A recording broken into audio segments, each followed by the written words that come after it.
नमस्कार, आप देख रहे हैं ISBM टीवी न्यूज। कोचिंग नगरी कोटा में सुसाइड का सिलसिला थमने का नाम नहीं ले रहा है। पिछले कुछ सालों के आंकड़े हैरान करने वाले हैं। साल 2023 में कुछ 29 छात्रों ने सुसाइड किया था।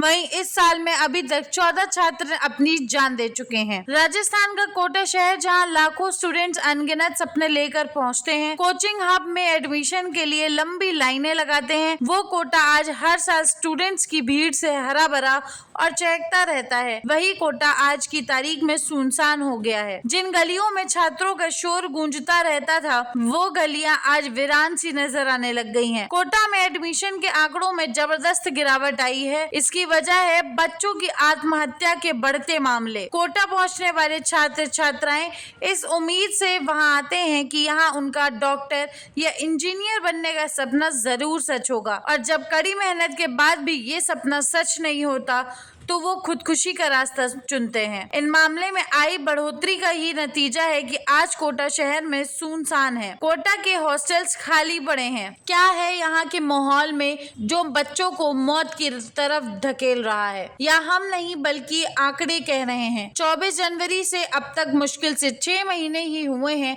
लेकिन अब तक 14 सुसाइड की खबरें आ चुकी हैं। पिछले कुछ सालों से यह सिलसिला जारी है। यहाँ मिलने वाले सुसाइड नोट जिसपे मम्मी पापा मैं ये नहीं कर पाऊंगा, सॉरी ये मुझसे नहीं हो पाएगा, ना उम्मीदी से भरे हुए होते हैं। ये हताशा और ना उम्मीदी यहाँ के कंपटीशन का माहौल से आती हैं। घर से दूर अकेलेपन से उबर कर ना उम्मीदी और हताशा उन्हें घेर लेती है।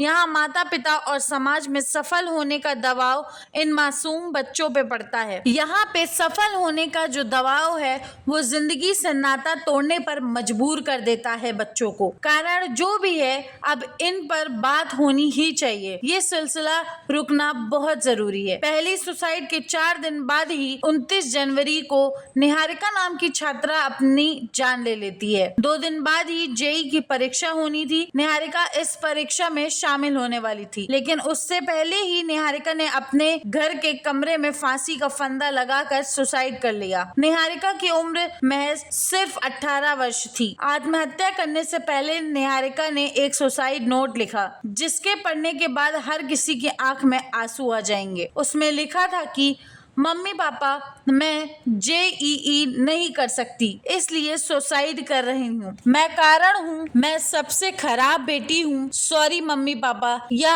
आखिरी विकल्प है। यहाँ हम ये आंकड़े और घटनाएं सिर्फ इसलिए एक साथ दे रहे हैं ताकि एक समाज, एक परिवार और जिम्मेदार नागरिक के तौर पर आप और हम हालातों को समझें। कहीं हम अपने अपने बच्चों से छोटी सी उम्र में इतनी उम्मीदें तो नहीं लगा बैठे कि वो उसके बोझ तले दबा महसूस करते हो। क्या हम अपने बच्चों की हताशा और निराशा को समझ पा रहे हैं? ये सोचने का विचार है। इन हालातों को बदलने के लिए एक समाज के तौर पर हमें भी खुद को बदलना होगा। इन 17-18 साल के बच्चों को भी समझना होगा कि सिर्फ कंपटीशन निकाल पाना ही उनके जीवन का ध्येय नहीं है। ये दुनिया संभावनाओं से भरी हुई है। हमें सिर्फ लीग से हटकर सोचना होगा और समझना भी होगा। और इसी के साथ देखते रहिए ISBM टीवी न्यूज। साथ ही हमारे YouTube चैनल को लाइक सब्सक्राइब जरूर करें। बेल आइकन को प्रेस करना ना भूलें, जिससे हमारे वीडियोस की नोटिफिकेशन आप तक सबसे पहले पहुंचे। धन्यवाद।